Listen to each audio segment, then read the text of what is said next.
Thanks for staying with us. Our celebrity guest is here.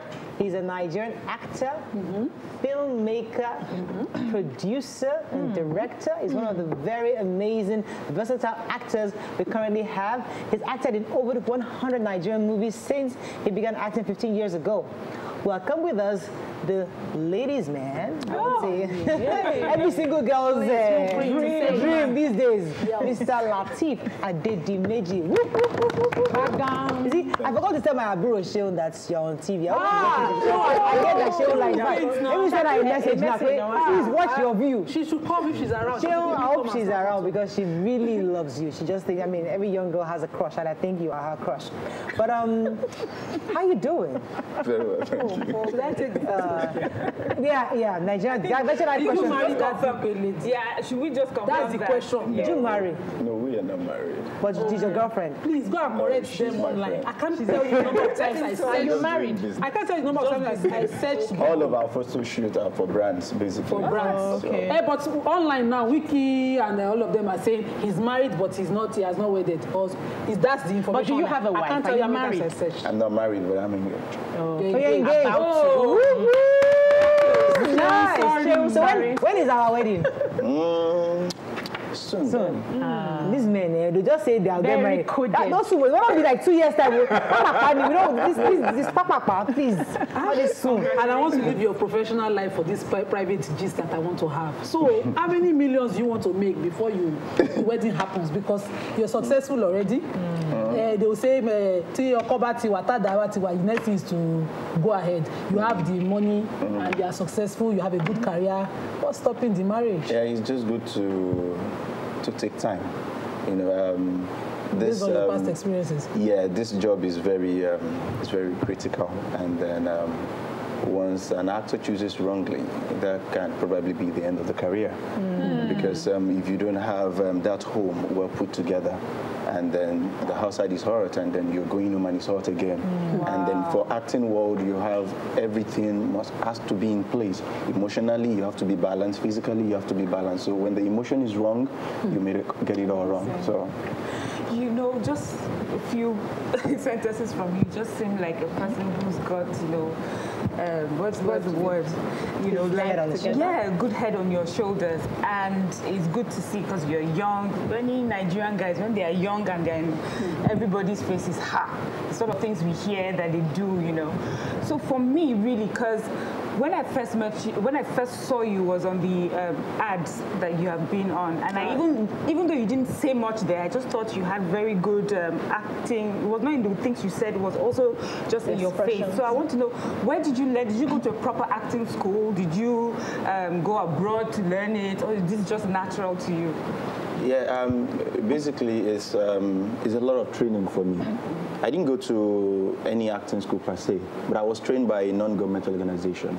So this is me basically replicating their model. So then what they use in getting message across to people, basically the grassroots people, is through acting, dance, and songs, basically. So they go to secondary schools, they pick some of their best students, and they take us to their own organization, train us through 18 topics to be peer educators and counselors, so that when we need to pass information across to our peers, we have the right information to pass across to them. And we work with market women and all of the commercial sex workers and all of that, giving them information about HIV, AIDS, sexually transmitted infections, and the rest of them. So that's where my training comes. They mold me into everything I am. So when I finish with them, instead of me going to the university to study theater arts, that's going to be like another waste of 4 years for me. Going through them for like 5 to 6 years.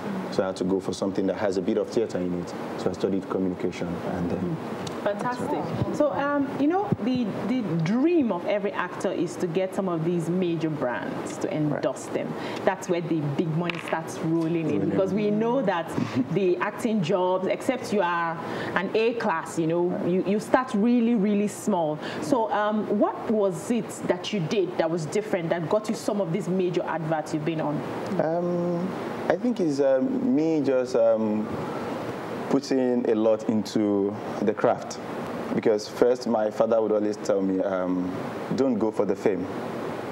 build the craft, the fame will come for it.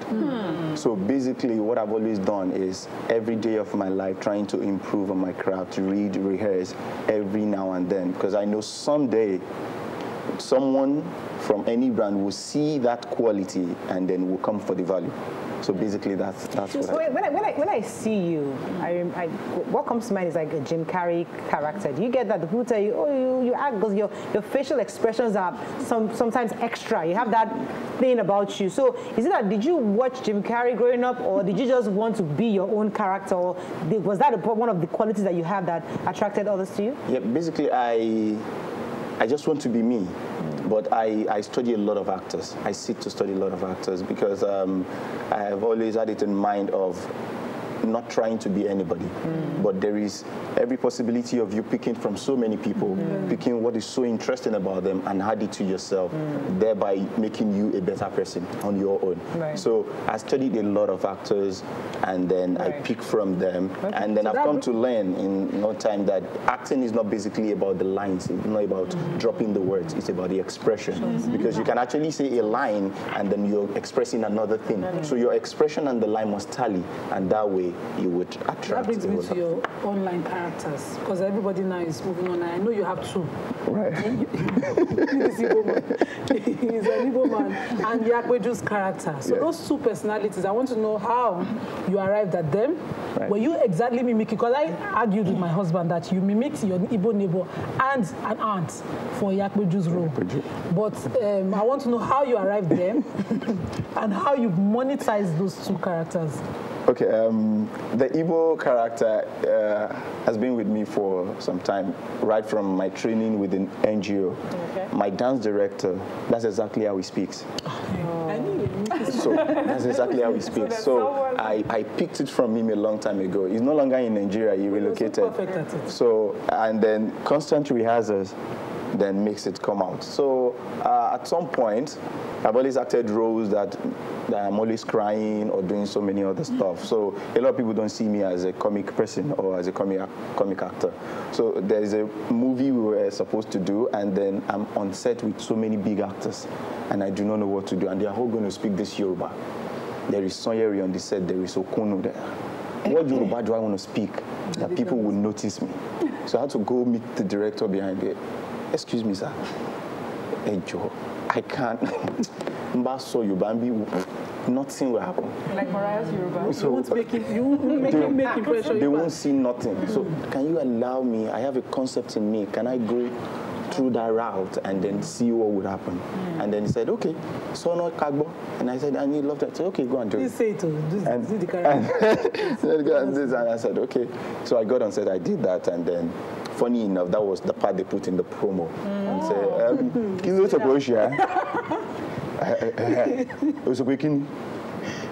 Mojo ajé ìgbọ̀lọ́dẹ. From where? Yorùbá àwọn Igbo ni àbúṣe máa ń sọ ìyàwó. Èèyàn kan máa wá nǹkan tí yóò sọnù káàkiri. You understand me? So that is it. Oh, fantastic.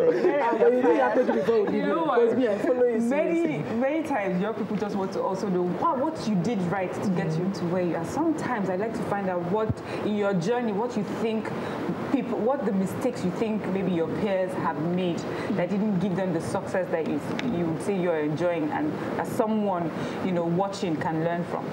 I think first is a lot of people, they come not because they have the passion for the job. They come because they also want to be known in their area, and they also want to step out of their house and hear people call their name. Moria Nino Film, and it goes beyond that. It goes beyond Moria Nino Film. Yes, Moria Nino Film and then the profession itself. They are two different things. They can actually see you in the movie, but do you carry it? And they can actually see that, do you carry it? And then when you carry it, you become a thespian. There are a lot of actors, but we do not have a lot of thespians. The thespians, they are the complete actor. They have it all put together in every way. So for me, it's me every day of my life, not allowing anything to pass by. There are a few of them. All right, let me go on a quick break. When we come back, we'll continue this conversation. Stay with us. We'll be right back.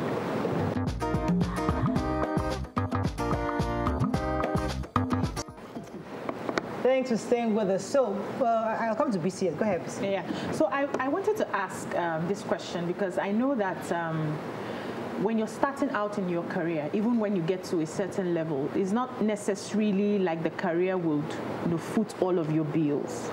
And I'm asking this question because a lot of young people have gone into the acting industry thinking that will solve all of their life's problems. Now, tell us what your experience was like. Did you have to get something else on the side that was helping you foot some of your bills till you found your footing? Yes. At first I was in the broadcast world for a long time. I was a presenter on Orisun TV for like 5 years. I presented a talk show Mondays to Sunday with Kwame, and then I was doing that on the side. I was doing the acting on the side, and then I teach also. I lecture with Ellen Paul for some time at our theater academy in Ogba, and then I do a lot of teachings. I do a bit of dance lecturing and the rest of it. I was putting all of that together, and then still focusing on this I'm actually stuff. quite fascinated about the fact that the NGO trained you. Yes. And there are lots of NGOs training young people. And the kids always feel like, I'm done. This is there's no light at the end of the tunnel. We're just here doing all this rehearsal. We're dancing, we're acting. And they don't see that light at the end of the tunnel. You've gone through that process. Could you encourage a young person out there who's doing all this stuff with an NGO and just feel that there's nothing that's going to come out of it? There is a lot of things in it because right now I am replicating their model. I've got my own NGO as well that I've been running for the past 4 years.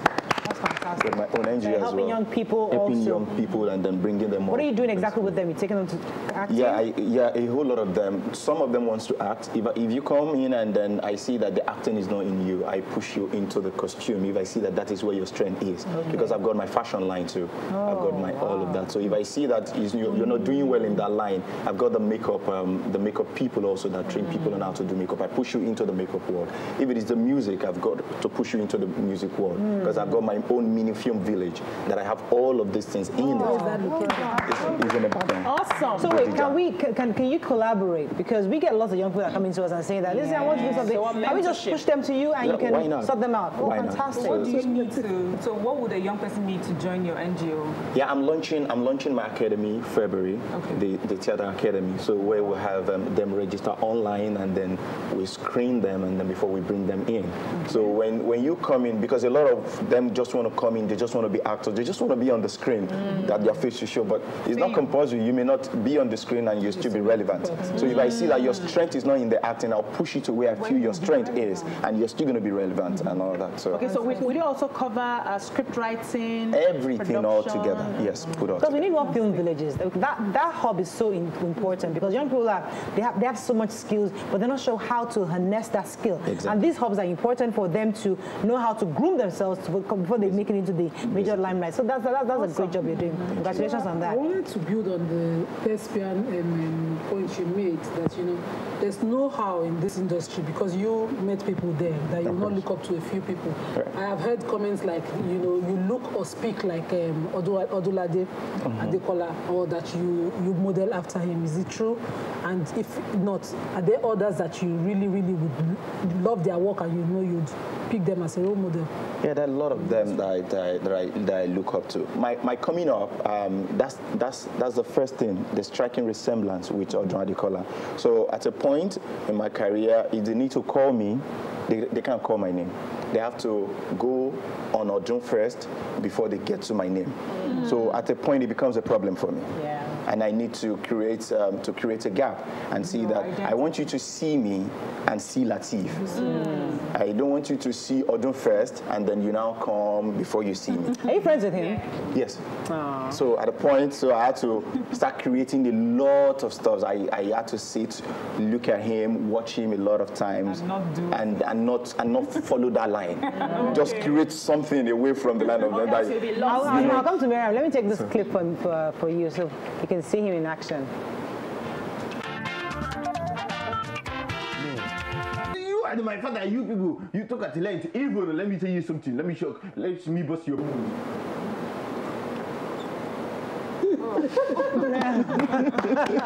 That's the personality issue we're talking about. You're doing something. Yeah, so you're engaged, about to get married. It's a question we almost ask almost all the actors that come on this table is, how you're able to do your acting and still keep the confidence of the madam at home. There's some scenes that you guys do, and sometimes you see the chemistry is so palpable. You can't touch it. Like, how do you,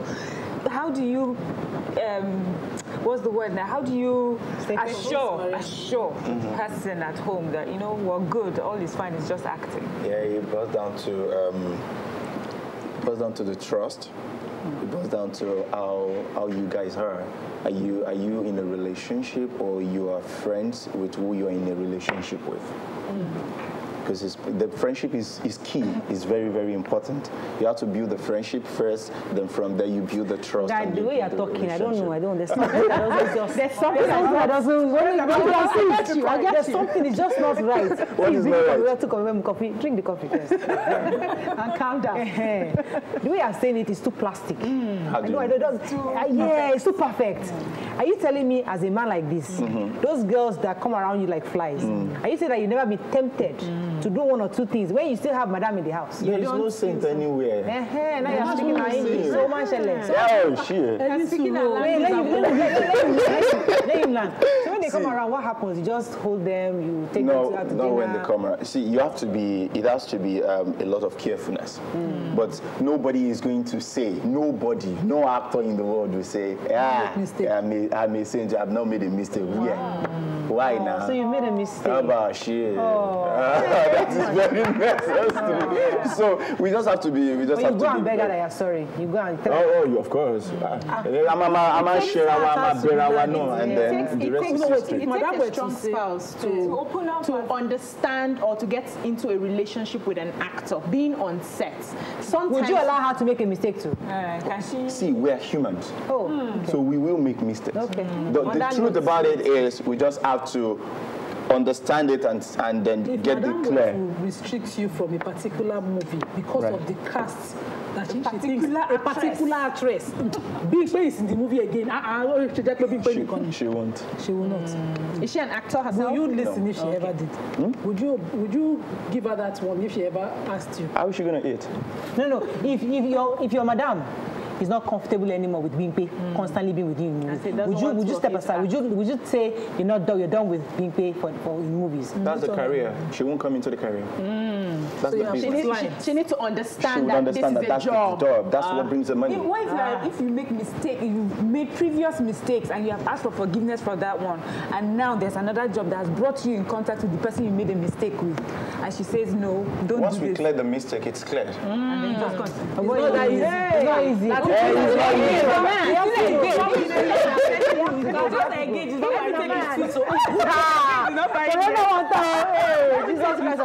Please, we have to run. I just hope he won't cry on stage. Omotosho says, thank you for bringing my favorite actor. Nikki says, I love that Igbo Yoruba character so much. Well done, Dimeji. So, hearing from you directly, I cannot believe that you're not married at all. Daddy Matilda says, thank you, ladies, for bringing my best Yoruba Nollywood actor. Okay, on that note, we got to run. Thank you so much for coming. We enjoyed your company. Have a fabulous weekend, guys. We'll see you Monday. Bye for now.